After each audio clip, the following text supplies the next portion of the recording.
Androclus and the Lion. In Rome there was once a poor slave whose name was Androclus. His master was a cruel man, and so unkind to him that at last Androclus ran away.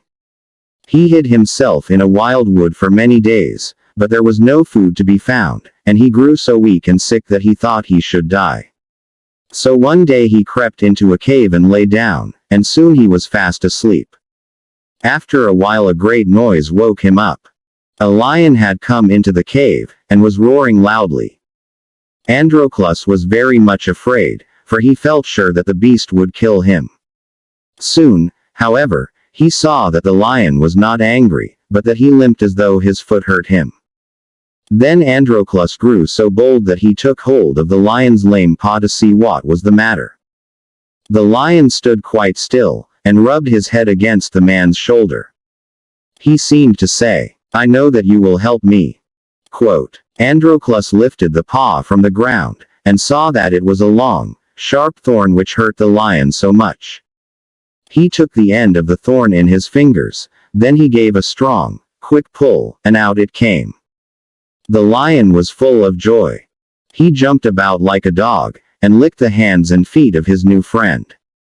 Androclus was not at all afraid after this, and when night came, he and the lion lay down and slept side by side.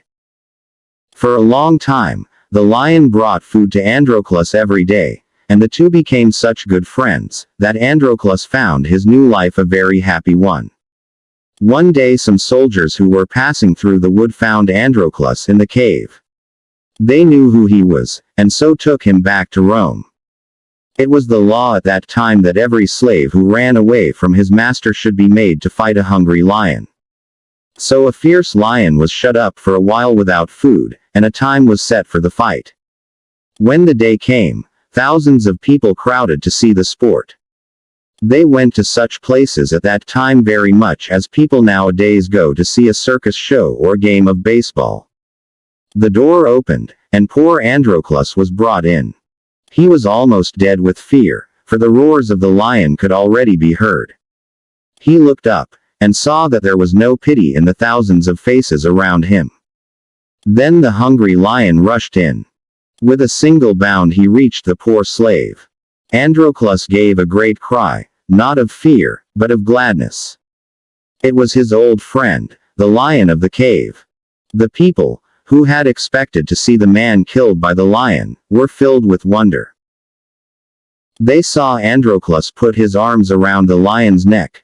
They saw the lion lie down at his feet, and lick them lovingly. They saw the great beast rub his head against the slave's face as though he wanted to be petted. They could not understand what it all meant. After a while they asked Androclus to tell them about it. So he stood up before them, and, with his arm around the lion's neck, told how he and the beast had lived together in the cave. "I am a man," he said, "but no man has ever befriended me. This poor lion alone has been kind to me, and we love each other as brothers."